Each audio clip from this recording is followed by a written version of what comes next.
Assalamualaikum and good day everyone. Welcome to chapter 4.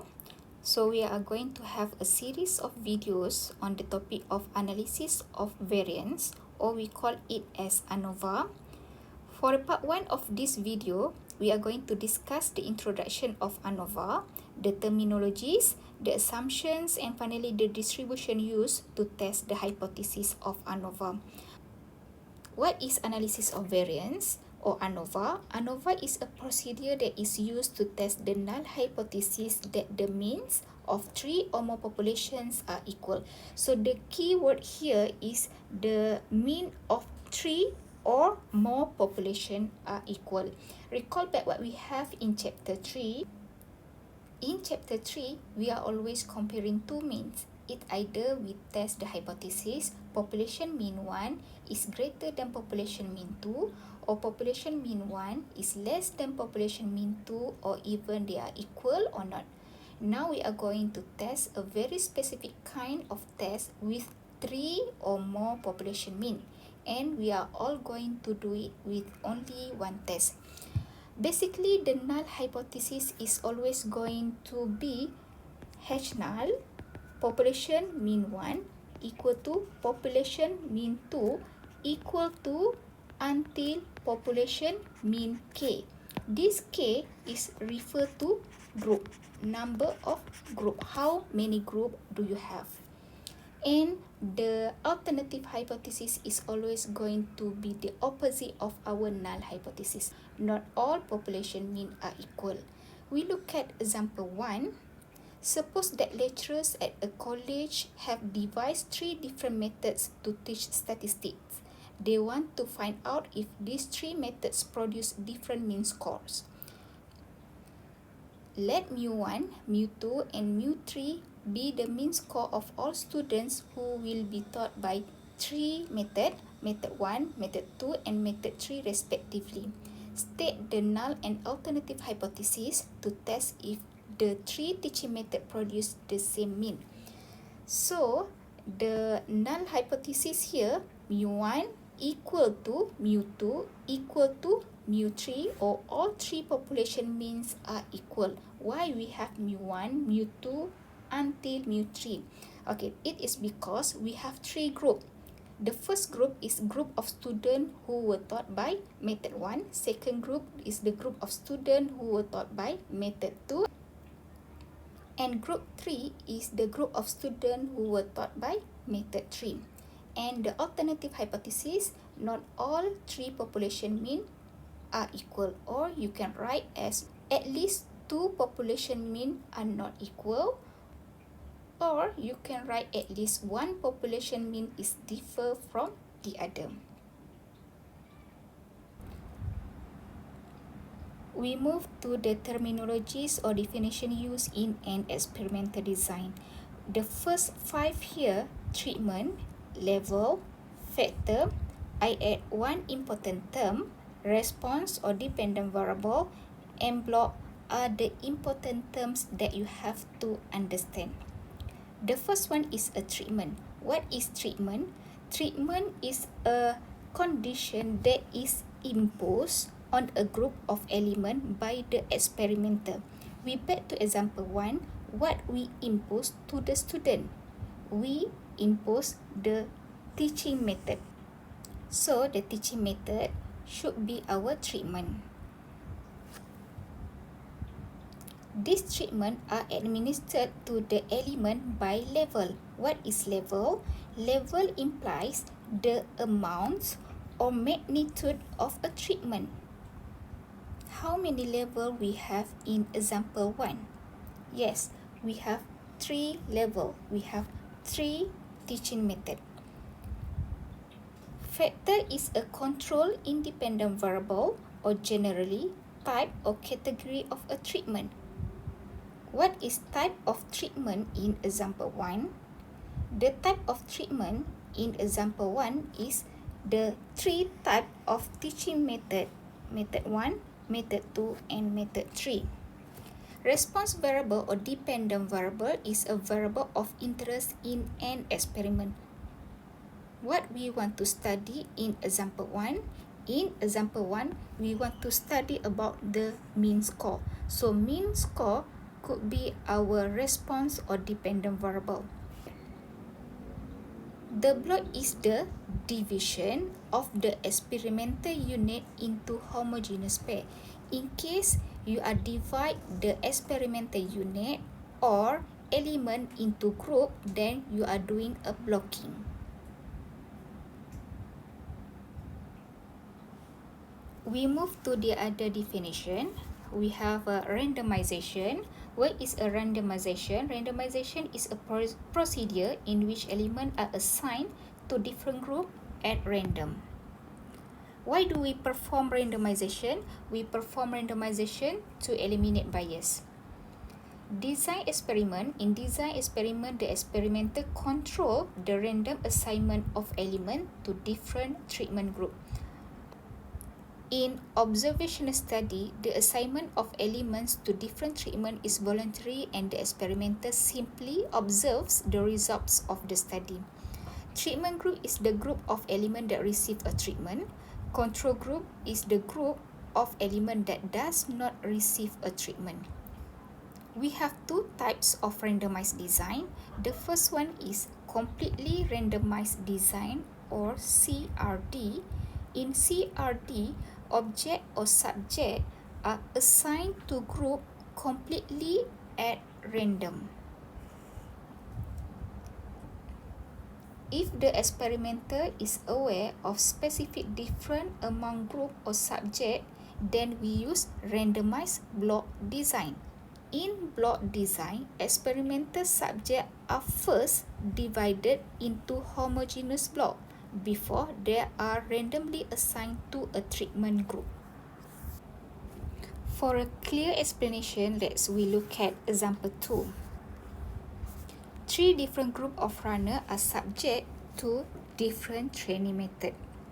The experimental unit, or we use term element, is the people or object where measurement is taken. So in this case, the people or object involved in this study is the runner. So the experimental unit is the runner. What we impose to the runner is a treatment. We impose the training method to a runner. The training method is a treatment. Levels of factor is 3 types of training method. Constitute 3 level of factor. This one is level 3 level of factor types of training method. This is a factor. Example 3. An experimenter had reason to believe that age might be significant factor in the effect of a given medication. He might choose to first divide the experimental subject into age groups such as under 30 years old, 30 to 60 years old, and over 60 years old. Then, within each age level, individuals would be assigned to a treatment group using a completely randomized design. So here, the experimental unit are first divided into homogeneous block, which is the age group. So this is the block. Before, they are randomly assigned to a treatment group. So we have block here. Why? Because we first divide the group into block. Then we assign the experimental unit to a treatment. Then the design is called completely randomized block design. We are doing block and the design is called completely randomized block design. Basically, in chapter 4, we will focus on 3 types of ANOVA design, which are one-way ANOVA, or also known as completely randomized design, CRD, randomized complete block design, RCBD, and two-way ANOVA. So you have to clearly understand how is that each design is different from one another. We begin with the first design, one-way ANOVA or completely randomized design, CRD. What is one-way ANOVA? One-way ANOVA is ANOVA testing with a single factor or independent variable or a treatment with two or more levels. So I want to highlight here when we use one-way ANOVA. We use one-way ANOVA when we have one factor or treatment or independent variable. Let's look at the assumption of ANOVA and the distribution used for ANOVA testing. The first assumption is the assumption on normality. All populations from which the sample are drawn are normally distributed. Another is homogeneity of variance. The population from which the sample are drawn have the same variance or a standard deviation. And finally, the independent sample. The sample drawn from different populations are random and independent. This means that the result found from one sample won't affect the others. The ANOVA test is applied by calculating two estimates of the variance of the population distribution. As the name implies, analysis of variance, the ANOVA uses the concept of variance in order to study the means. So we use the concept of variance to see how the means differ from one another. There are two types of variance in one-way ANOVA. The first one is between group variance or mean square treatment. We write as MSA. And another one within group variance or mean square error. We write as MSE. In general, for a test of the difference among three or more means, the hypotheses are the null hypothesis mu1 equal to mu2 equal to until mu k. What is k? K is group. Again, k is group. Mu is representing the mean of random variable. And H1 can be written as at least one population mean is different from the other, or at least two population means are not equal. So basically in ANOVA, we're going to have the same null hypothesis and same alternative hypothesis. So you don't really have to do that much thinking in terms of how to set up the null and alternative hypothesis. Finally, we talk about the F distribution. For the purpose of F distribution, basically we have a degree of freedom numerator. The degree of freedom numerator is given by k minus 1. K is number of group. And the degree of freedom of denominator is n minus k, where n is sum of sample size of the group. So we have sample size of group 1 plus sample size of group 2 plus until sample size of group k if we have k group. The test statistic or F calculated for one-way ANOVA is given by the ratio of between group variance and within group variance, or mean square treatment divided by mean square error. There are a couple of important notes that I want to highlight here. The one-way ANOVA is always right tail test with rejection region in the right tail of the F distribution. Basically, the F distribution look like this.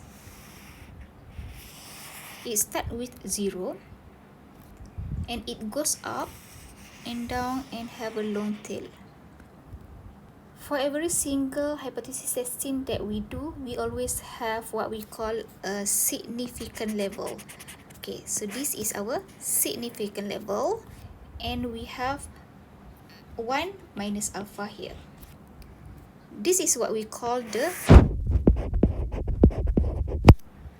and here is acceptance region.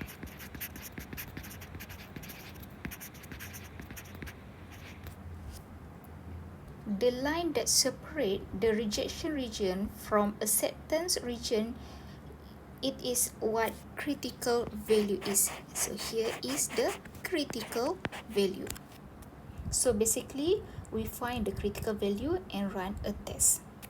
The next one, if there is no difference in mean, then between group variance estimate approximate to within group variance estimate. And the test statistic F calculated will be approximately 1. So we have F calculated, which is for our formula MSA, mean square treatment, over mean square error. The value is approximately 1.